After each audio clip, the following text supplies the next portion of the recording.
spin with basically do that just carefully because it'll pop out, which is why it's nice if you can wrap it around more than one time.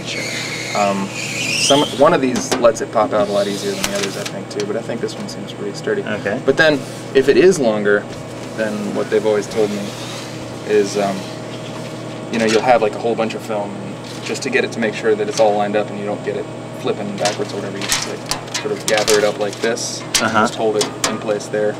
Until you hold it on. Yeah, just to sort of keep things in line. This one's short, so you don't have to do that. Okay. Yeah, so then, at that point, you switch this to rewind. And the one down from the paying out should be on... Yeah, that's still left on payout, which Okay. you put on at the beginning, which is how it started pulling with this thing. Gotcha. But then, I've been told that it's a good idea to just kind of hold it just to make sure that it doesn't go nuts and snap the film or something.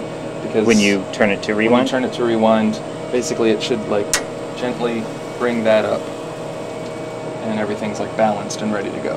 Okay. But potentially, I guess if something's a little off or if there's too much slack or something, it can have enough pressure that it'll mess something up. Ah. So you're just going to make sure that it's kind of gentle. Okay, so... That's what I've been told. Okay. And that is basically it, I think.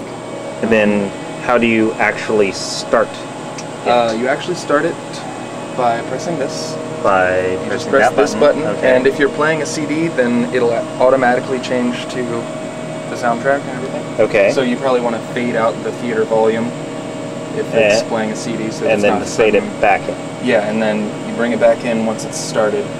Okay. You can. I mean, the lights will switch, and then you'll know that it's going to be on the theater one. Gotcha. Prematurely bring it back up, and then this is the volume in the booth. Okay. So it's nice to have that up so you can tell everything's going. Okay. Obviously, you just got to watch everything and make sure that nothing's getting wrapped or nothing's going the wrong way and nothing came off and nothing's burning up or exploding. Okay. But it yeah, needs so to be on stereo A, I guess, to play. Well, when you started, it goes where it's on. Oh, it goes. So where? if you play a CD, I guess you have to turn on the CD. You have to manually do that. But if you start the projector, then this. Okay. The sound that should come out comes out. But you're going to be playing the CD from what's now in the CD player to bring it in here. Yeah, I'll for bring it them. in here. Okay. Yeah. Cool. Yeah. So when you start the film, obviously you brought the lights down. Sometimes some films or some headers we have or something triggers the lights and they come up like they do at the end of the film. Okay. So there's a piece of tape on the film somewhere or something that makes that happen. So, Okay. And you have to try to get them down. And I've had sometimes trouble getting these to bring them down. I've had to run out there and turn it down. But ideally, those should no longer be tied. Like this should no longer be tied into that system. Okay. So we should have to manually adjust and bring down the lights every time. Okay. Just to make it easier, up and down every time. Good. And then, so yeah, you've turned those off, and you start it, and you're making sure nothing happened that's wrong. And then what you need to do is just make sure that it's framed right. You just look through here, and just make sure that you can't see the wrong edges of things. Like, Okay.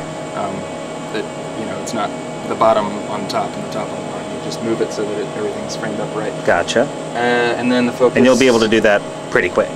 Yeah, you just turn it a couple of times. Gotcha. And, you know, sometimes you got to turn it back the other way because it goes up and it's not far enough. And, you know, Gotcha. That's why you've got a little leeway on each end.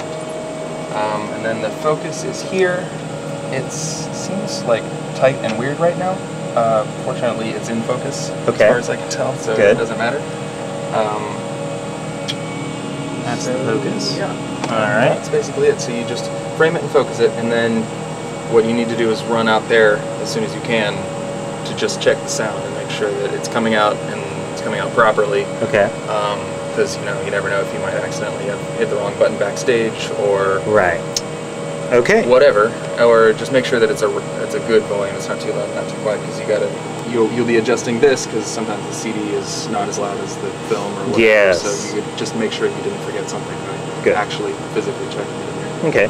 And it's always good to go a little ways into the theater since all the speakers are down close to the. Gotcha. All right. Well, I'm going to track the path of the film from brain to uptake real quick, and that should do it. I just want to see, make sure I have night shine on, And now we can see how the film goes through that. And then where does it go? It goes around and around that big guy. So through, around,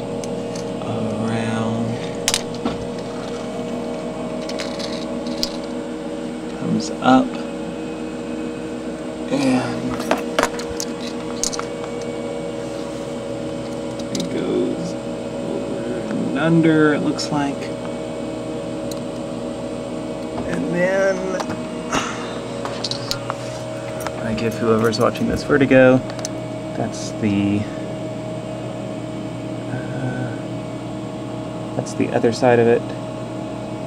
So that was over and then under. And then around 5. And this way. See the arrows pointing the soundtrack into the room. And around that up top, which looks like that. And then down, with the soundtrack still facing us. And it goes in through this first, lining up. And then it gets clamped around that guy, so that's down, up, about a level there, and clamped, looks like there, and here with the tension of the finger, and then that was the tension of the finger thing. And then down through the soundtrack reader. And the soundtrack reader, it curves and comes around this guy. And around this guy. And it's held in place, this pendulum swings with that sprocket. It goes down. Around that with no pegs, holds up the emergency release. Around that and then twists. Goes around that big wheel, so between the big and the little wheel, scrolls across, goes up, comes up, down, up to whichever your uptake reel is up in this case, and yes, it always comes up to 13, and then it does 4, if it's the top it's that one, and then 14, and then in. If it's the middle one, I guess it goes 13, then 15, or 16. And it comes into the intake ring, which happens to have a brain on it, but might not. Clamps in there, spins around tight. You turn this one to rewind, this one you've had on payout, or whichever one you are actually paying out from you have on payout. From around, you press the cycle projector run button, that's going to start it going. And you want to adjust the volume in the theater. It'll switch from, if you have a CD going, to the soundtrack. Got the volume in booth turned up a little bit. Volume in booth, you can't really read that. Volume in booth, and you're good to go. Go out and check. Thanks.